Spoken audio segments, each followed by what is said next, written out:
Mission is simple: to help high achievers naturally eliminate emotional and physical obstacles so they can optimize their life for higher achievement. Welcome. You have just entered the Genesis Zone. Good day, and welcome to the Genesis Zone show. This is Dr. Brian Brown. Thank you for taking time out of your busy Thursday to join us. Do you want to know how psilocybin works? Maybe the question hasn't even crossed your mind. But the latest research that I'm going to be discussing in today's show offers a lot of insight. It's very interesting information because it's not all the chemical mumbo jumbo that we think it is. And it's going to be really easy to understand. I'm going to break it down so everybody understands it. And so you know exactly what psilocybin is doing magically behind the scenes, because we hear so much good about it, yet we don't know much about how it works, and researchers are starting to delve into that and understand it. Now, let's get started. There's a phenomenon in psychology called experiential avoidance. Don't let that term upset you, because some people they block their ears. They don't want to hear terms like that. But experiential avoidance is simply the tendency to avoid or suppress unpleasant thoughts, feelings, or sensations. And it's mostly an unconscious or subconscious response that many believe come from an overactivated default mode network. Now, if you've never heard the term default mode network, I know I'm throwing a lot of new terms at you here really in a very short period of time, but the default mode network is a group of kind of interconnected brain regions that are active when our mind is at rest and not focused on the outside world. It's kind of like the hard drive and the processing core in your computer, except this is for the subconscious brain. In other words, it's this process, this programming that's constantly running in the background, constantly assessing for threat, constantly assessing for safety, constantly looking for food, those types of things, those basic functions for survival in life. And it's running in the background in our brain when we're not doing anything in particular or actively engaging with the environment around us. Now, the default mode network is responsible for a variety of mental functions, such as self-reflection, daydreaming, imagination. It also plays a role in memory consolidation and social cognition, which is our ability to understand and interact with others, obviously on a social basis. Now, interestingly, the default mode network is also active during certain types of meditation and mindfulness practices. This has been discovered recently, and this suggests that the default mode network may be involved in self-awareness and introspection. However, too much activation of the default mode network has been linked to certain mental health conditions like depression, anxiety, ADHD, substance abuse and use. And these are the very things that psilocybin is emerging and reporting to help resolve. It's important to have a balance between activity in the default mode network and other brain regions that are involved in more external focused tasks like attention and problem solving. So what I'm trying to say is that the experiential avoidance that I talked about as we opened the show is a common human response to an uncomfortable set of experiences. And we often engage in it without even realizing it, but especially when our default mode network is overactivated or triggered into action by fight, flight, or freeze response type of issue. Now, here's an example. If you have a fear of public speaking, you may avoid situations that could potentially trigger that fear, such as avoiding social events or declining job opportunities that require public speaking, or you might distract yourselves with other activities or substances or addictions, whatever the case may be. Now, while experiential avoidance may provide temporary relief from unpleasant experiences, it can actually create more problems in the long run. In and of itself, it can lead to a range of issues like anxiety, depression, addiction, as well as hinder personal growth and development. So you see the similarities between this experiential avoidance, which also causes anxiety, depression, addiction type issues, ADHD type issues, attention, concentration, focus issues, is very similar to the default mode network, which does the same thing. It's because the two are very related and interrelated. It's important to recognize that when we're engaging in experiential avoidance and uh, when we're engaging in that experiential avoidance and we need to learn healthy coping mechanisms to confront and process these difficult emotions and experiences. So in other words, you may need professional help to kind of process through those things. Now, this can help us lead more fulfilling and meaningful lives without a doubt. However, you must be asking the question by now, what does this have to do with psilocybin? And that's a great question. Through some really cool connections that I've developed through the years, I was able to get my hands on a pre-release research study that'll come out later this month. Hasn't even been published yet. It's going to be published in the Journal of Affective Disorders, and you can look for that if you want to later on in the month. But I'll go ahead and tell you what's in the study and what they're releasing.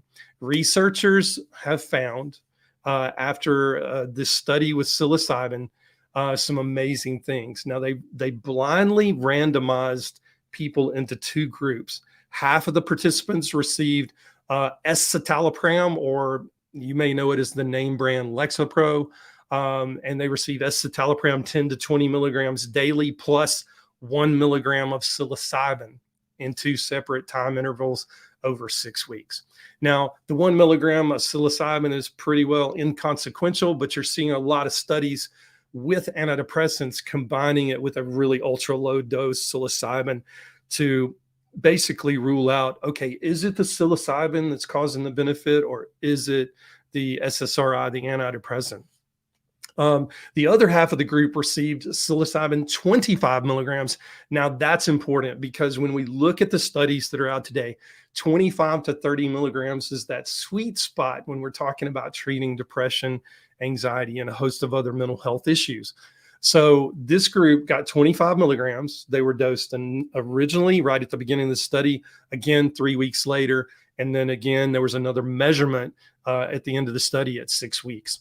Now, preliminary analysis revealed that measures of well-being, depression severity, suicidal ideation or thinking about hurting yourself, and anxiety traits were significantly reduced. I mean, it was very statistically significant, as they say, reduction compared to the escitalopram psilocybin 1 milligram group. So the 25 milligrams psilocybin proved to be very beneficial for depression, anxiety, reducing suicidal ideation, and the list goes on and on and on. Now, what's even more interesting is that the researchers discovered, and this is where it all ties in, the researchers discovered that these improvements in depression, anxiety, and suicidal thinking occurred because experiential avoidance was reduced. Now, in plain English, the tendency to avoid or suppress unpleasant thoughts, feelings, and sensations just simply went away with psilocybin use. Now, they didn't go into details, but what I imagine happened, because this was a qualitative study, meaning that they did word analysis and theme analysis on interviewing clients, and they interviewed all of these clients. They tape recorded those sessions. I know this because my master's study, my thesis was a qualitative study, and we interviewed hundreds and hundreds and hundreds of people, and we had to analyze all that data. And there's a methodological way that you do that. But at the end of the day, when you start looking at this data, you start seeing themes and similarities.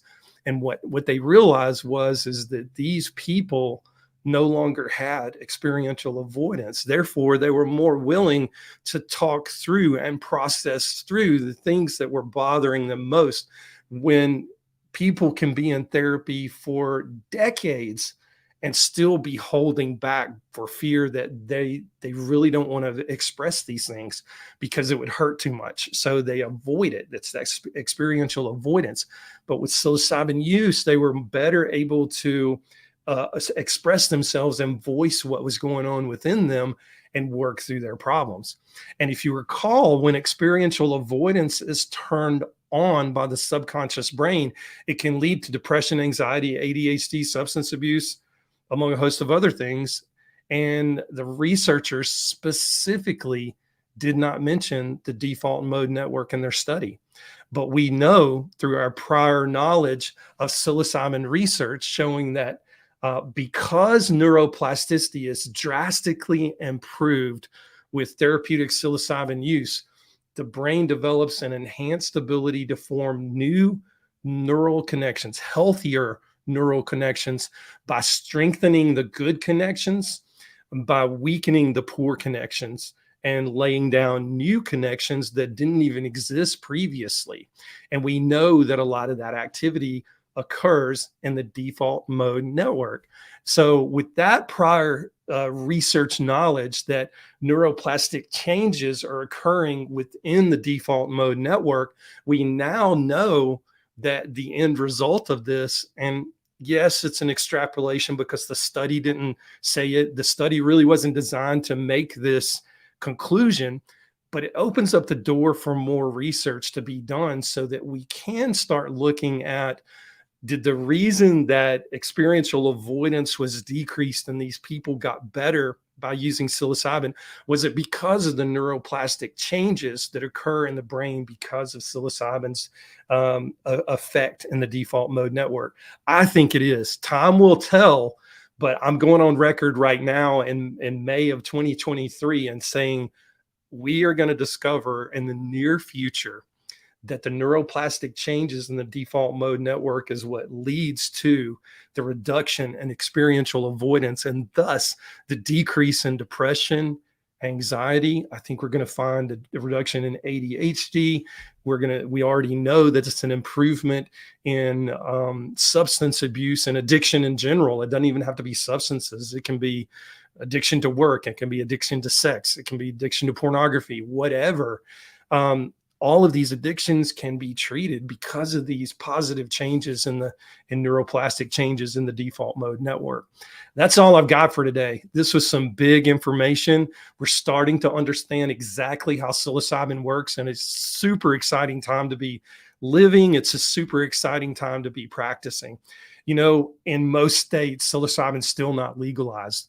In fact, there's only one state where it's been decriminalized, and that's the state of Oregon. They're working through the legislative stuff and the legalities of how to roll this out. 2023 is the year, so they're doing that this year, and they've already started, and they're having some good success with that.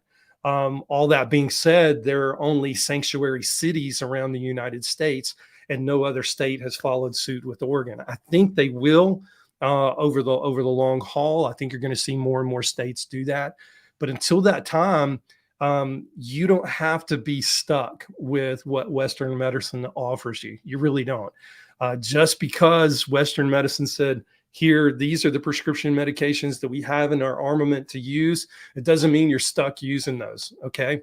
There are natural ways to take care of your depression and anxiety issues.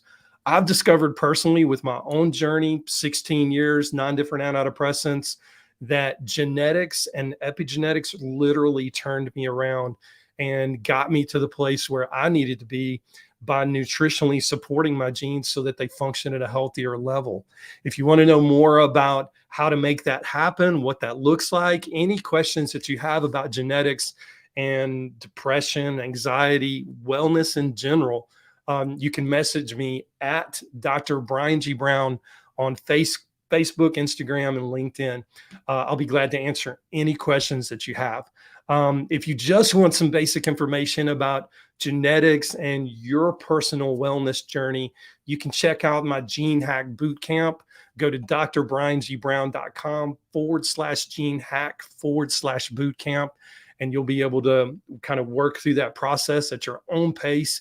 It's not a lot of hands-on, deep work, but there's some things for you to do so you can figure out exactly where your imbalances potentially lie before you even look at your genetics. It's very informational boot camp. Kind of partial to it, but it's a very informational boot camp and it's free.